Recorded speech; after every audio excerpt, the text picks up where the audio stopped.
멸종 위기종으로 우리나라뿐만 아니라 전 세계적으로 보호받고 있는 수달. 이 귀한 녀석이 서울 한강에 나타났다는 소식이 들려왔다. 대체 어찌 된 영문일까? 한강 무인 카메라에 포착된 단란한 수달 가족. 무려 43년 만에 등장이라는데 대체 수달은 그동안 어디서 어떻게 지내왔던 걸까? 그동안 수달의 생존을 위협하던 환경을 돌아보고 다시 돌아온 수달과의 공존을 위해 우리가 기울여야 할 노력이 무엇인지 살펴본다.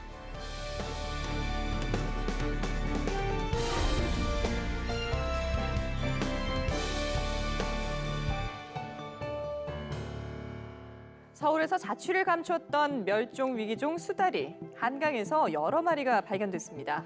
수달 어미 한 마리와 새끼 세 마리가 무인 카메라에 포착됐습니다. 멸종위기 야생생물 1급인 수달이 집단으로 한강에서 발견된 건 이번이 처음입니다. 서울 천호대교 북단 일대 무인 카메라에 포착된 수달 가족. 생태학자들을 비롯한 많은 시민들이 수달의 등장에 놀라움과 반가움을 감추지 못했다.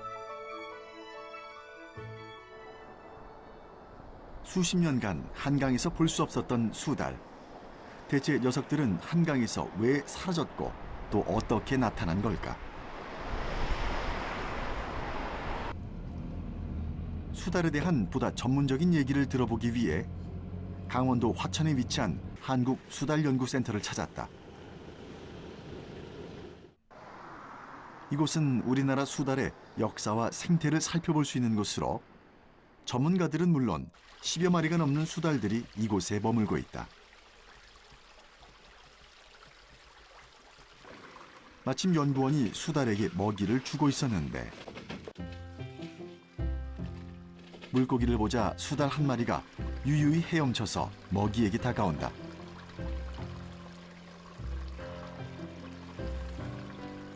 수달은 약 60에서 70cm의 몸 길이를 가졌고 몸무게는 약 5에서 15kg에 육박하는 족제비과 동물이다.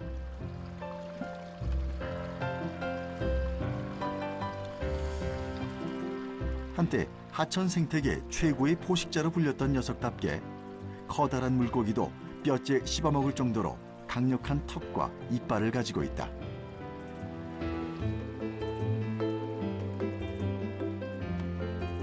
귀여운 외모를 가졌지만 야생성이 살아있기 때문에 함부로 접근하는 것은 위험하다. 물속에서는 천적이 없다는데 요즘 우리 주변에서는 왜 이런 수달을 보기가 힘들어진 걸까?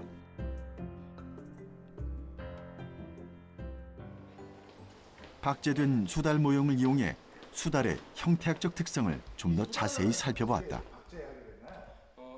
수달은 그러니까 포유류, 즉 털 달린 동물들 중에서는 이 털의 밀도가 가장 높습니다. 엄청 빽빽하게 나 있죠. 거기다가 이 털이 지금 보신 것처럼 그냥 고운 털로만 보이는데 이중으로 되어 있어요. 특히 안쪽 털이 아주 곱슬곱슬한 솜처럼 되어 있어가지고 공기를 한가득 가지고 있거든요. 공기층을요. 저희들이 입는 패딩처럼. 그러다 보니까 물에 일정 시간 들어가더라도 물이 직접 피부에 닿질 않습니다. 그래서 그만큼 체온을 잃어버리는 게 사람이나 다른 동물들보다도 훨씬 천천히 잃어버리고 늦게 잃어버리는 거죠. 그러다 보니까 한겨울에도 겨울잠을 자거나 그러지가 않고요. 얼음물도 이제 얼음을 깨고 들어가가지고 안에서 헤엄을 칠 수 있는 게 바로 이 모피 때문이에요. 작고 납작한 두개골은 물살을 가르기에 적합한 머리를 만들었고 포유류임에도 불구하고 네 발 모두 물갈퀴를 갖고 있다. 꼬리 역시 몸의 3분의 1을 차지할 정도로 다른 동물에 비해서 아주 굵고 길다. 수달이 수중 생태계 최고의 포식자가 된 것은 이런 형태학적 특징들 덕분이다. 옛날에 수달은 한강을 비롯해 전국의 강과 하천에서 아주 흔하게 볼 수 있었다. 하지만 수질 오염과 모피를 위한 남획으로 급격히 그 개체수가 줄어들었다. 특히 수달의 모피는 방수 보호 능력이 좋아서 꽤 비싼 가격에 거래됐기 때문이다. 서식지의 파괴도 수달이 사라진 또 하나의 원인이다. 한강에서는 1973년 팔당댐 건설로 강의 상류와 하류의 수생 생태계는 단절되고 말았다. 서울 도심부의 한강 둔치 개발 사업은 수달이 서식할 공간을 파괴해버렸고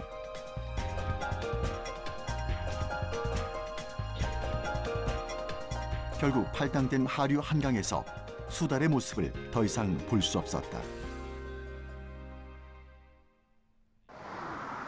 수십 년간 수달을 연구하고 보호하기 위해 노력해왔다는 한국수달연구센터 한성용 센터장. 제작진은 그와 동행해 팔당댐 주변의 생태 환경을 살펴보기로 했다. 수달은 대체 왜 이곳을 떠나야만 했을까? 여기 이 댐 때문에, 이 팔당댐 때문에 수달이 좀 많이 줄었을까요? 그러면 그러니까 보시다시피 이게 댐이 물론 이제 그 물막이가 올라갔다 내려갔다 하는 그런 이제 하긴 합니다만 거의 대부분 항상 막혀 있고 이렇기 때문에 아마 그 상류에 있던 수달들이 이제 이 댐이 막힌 이후로는 이게 넘어오기가 되게 힘들었을 거예요. 댐이 완공이 된 이후에 그 밑에 개체들은 그래도 단절은 됐으나 살아 있었을 거예요. 근데 이제 저 밑은 서울이라는 대도시도 있고 또 이제 환경이 그때 이제 하천 환경도 많이 변하니까 그 안에서는 더 이상 이 개체들이 회복되지 못하고 점점 사라지다가 이제는 이제 이 댐 아래로는 뭐 거의 이제 나타난 바가 없었죠. 그래서 이제 그런 이 댐 자체가 단절되게 된 이유는 댐 스스로도 이제 그 수달의 길을 막았지만 문제는 이 옆으로 이렇게 이제 그 댐 옆으로 치고 오려고 해도 이 양 옆에 그 차도가 있기 때문에 아마 자동차 로드킬 때문에도 그 수달들은 이 아래로 넘어오기가 되게 힘들었을 거예요. 팔당댐 주변은 도로가 잘 정비돼 있다. 사람들이 한강 전경을 보면서 드라이브를 즐기기에도 그만인 곳이다. 하지만 주변에 서식하고 있는 동물들에 대한 배려는 전무하다. 생태 통로 하나 없는 도로에서 동물들이 길을 건너기 위해서는 그야말로 목숨을 걸어야 한다. 댐 주변으로 높다랗게 쳐진 울타리 역시 동물들의 이동을 방해하는 요인이다. 한강으로 들어가기도 빠져나오기도 힘든 환경.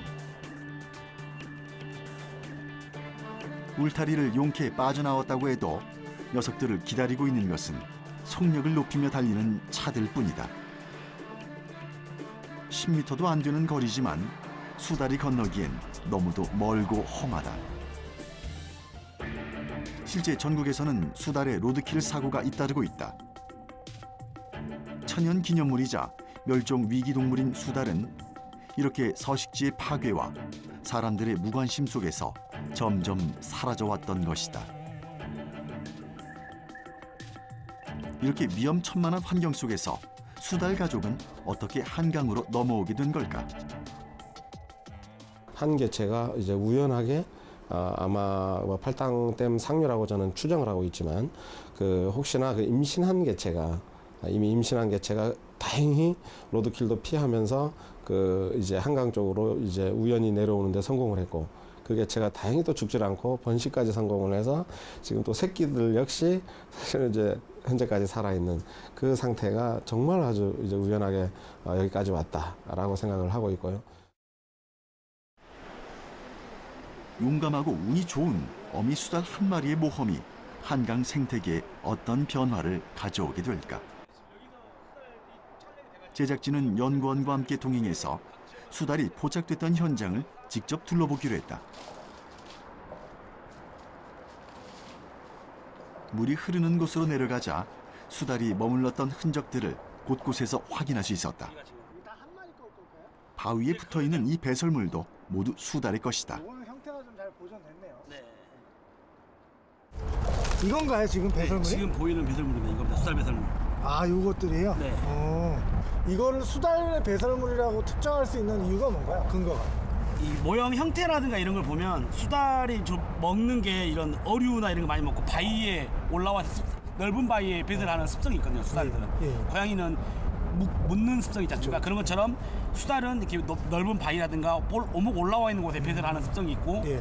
가장 큰 특징은 이렇게 향을 맡아보시면 이게 시큼한 향이 납니다. 그러네요. 시큼하네요. 예. 이런 식으로 네. 각각의 종마다 특징적인 형태는 있고요. 이렇게 뭐 개라든가 이런 종류는 또 따로 목 이렇게 약간 두껍게 놓는 형태들이 다르고 네. 다 각각 종에 따라서 배설하는 형태가 다르기 때문에 이런 식으로 보통 조사를 하고 확인하고 있습니다. 그 여기 지금 비닐이 발견되는 것도 수달의 것이라고 추정할 수 있는 그렇죠. 거죠? 수달은 안에 보면 거의 뼈라든가 생선뼈, 비닐 이런 게 많이 나오니까 배설물이. 그럼 이건 수달의 배설물이 확실하겠네요. 네, 확실합니다. 예. 이 배설물들을 정기적으로 수거해서 수달 연구센터에 위치한 분석실로 넘겨진다. 지역에 따라 다른데요. 한강에 살고 있는 수달의 식이 습성이나 건강 상태까지 파악할 수 있는 소중한 연구 자료인 셈인데 배설물 분석 결과 수달이 설치류나 새를 잡아먹은 흔적도 발견됐다.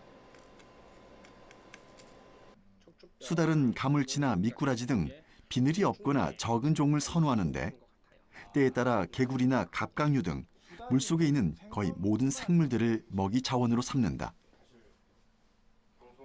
그 중에서도 수달이 좋아하는 먹이는 바로 어류. 배설물에서는 어류의 뼈나 비늘 등이 특히나 많이 발견된다. 하루 식사량이 자신의 몸무게의 15%까지 먹어치운다는 대식가 수달. 이 양을 충당하기 위해서 연구센터에서는 주로 대형종의 물고기들을 수달의 먹이로 쓴다는데 이 막대한 양의 먹이를 충당하려면 비용도 만만치 않아 보인다.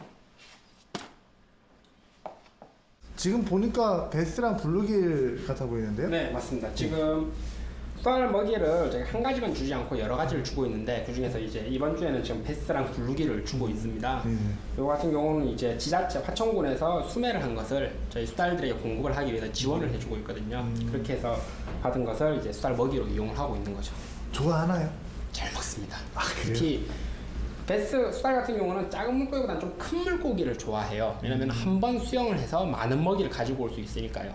그런 수달에게 베스나 블루길 같은 녀석들 아주 좋은 먹이거리죠. 야생에서 생태계에서. 예. 그렇다면 수달이 생태 교란종인 베스나 블루길 문제를 해결할 수도 있지 않을까? 베스가 서식하는 곳 자체가 그 물가 수변부의 그 습지, 그 수중식물들이 이제 자라나는 곳들 그런 곳을 이제 주로 서식처로 삼아요. 그러면서 베스는 그 식이 탐식성이라고 하는데 그 작은 생물들을 이제 보이면 닥치는 대로 또 잡아먹어버리는 또 그런 습성도 있거든요. 그래서 그 베스의 크기, 그다음에 베스가 서식하는 공간, 그 공간이 바로 수달이 주로 활동하는 공간하고 또 일치를 합니다.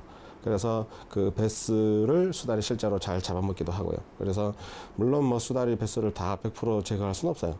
수달이 있는 개체 수가 한정이 돼 있기 때문에 뭐 한 마리가 먹을 수 있는 양이 뭐 많지는 않거든요.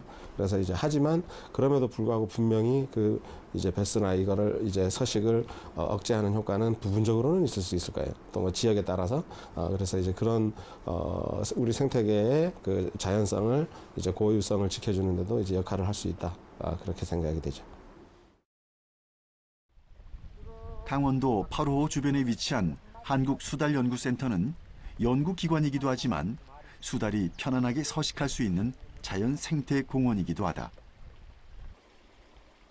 다치거나 어미를 잃은 수달을 전국의 야생동물 보호단체와 협력해 구조한 뒤 회복시켜 자연으로 되돌려 보내는 작업을 꾸준히 해오고 있다. 현재 이곳엔 11마리의 수달이 서식하고 있는데 호기심이 왕성한 녀석들답게 사람이 다가가면 도망가는 게 아니라 오히려 더 가까이 다가온다. 어찌 보면 사람을 반기는 듯한 인상을 주기도 하는데 혹시 사람들과 너무 가까이 지내다 보니 야생성이 사라진 것은 아닐까? 이 수달은 지금 사람들이 왔는데 와서 이제 반겨주네요. 지금 얘 같은 경우는 정말 어릴 때 구조가 되어 왔습니다. 그래서 저희 품에서 안겨서 우유를 먹고 자랐어요. 사실 그만큼 그래서 사람을 안 무서워하는 거죠. 하지만 저희들은 이제 최대한 사람을 안 무서워하지만 싫어하도록 훈련을 시키고 있거든요. 이게 야생화 훈련의 일환이라고 보시면 되는데, 그래도 얘네들이 머리가 얼마나 좋냐면 이렇게 울타리의 존재를 알아요. 그래서 울타리 안에 있을 때는, 울타리를 사이에 두고 있을 때는 이렇게 가까이 오는데, 또 저 문을 열고 가까이 들어가면은 또 사람을 또 피해서 또 도망을 갑니다. 수달들이요. 그 정도로 머리가 좋아요. 그런데 문제인 건 얘네들이 이제 사람을 안 무서워한다는 거죠. 이게 좀 큰 애들로 구조가 됐다든가 야생성이 있는 애들 같은 경우는 이렇게 가까이에도 안 다가옵니다. 그런데 얘 같은 경우는 너무 어릴 때 구조가 되다 보니까 그만큼 사람에게 조금 친화가 되어 있는 상태예요.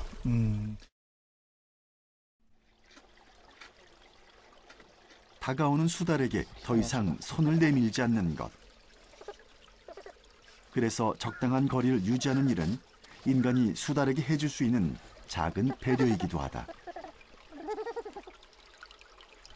이 수달이 자연으로 돌아가려면 이 수달들이 준비되는 것도 중요하겠지만 환경도 더 중요하겠네요. 그렇죠. 환경이 가장 중요하다고 봐야죠. 충분히 여기서 아무리 건강하게 나간다 하더라도 얘네가 살아갈 공간에 집이 없다던가 먹이가 부족하다던가 그리고 사람의 접근이 많고 영향력이 크다던가 이러면은 그곳을 벗어나서 다른 곳을 찾거나 아니면 결국 도태될 수밖에 없습니다. 그래서 얘네들의 건강 상태라든가 이런 것들도 중요하지만은 그만큼 중요한 게 얘네들이 돌아갈 장소가 그만큼 중요한 것이죠. 돌아갈 장소가. 네. 그렇다면 지금 우리 주변 환경은 또 서울의 한강은 수달을 받아들일 준비가 돼 있는 걸까? 안타깝게도 그 질문에 대해 자신 있는 답을 하기는 힘들다. 그동안 하천공사가 공공연하게 진행됐고 그 과정에서 수달이 몸을 숨길 만한 은신처와 젖은 몸을 말릴 초지가 많이 사라졌기 때문이다.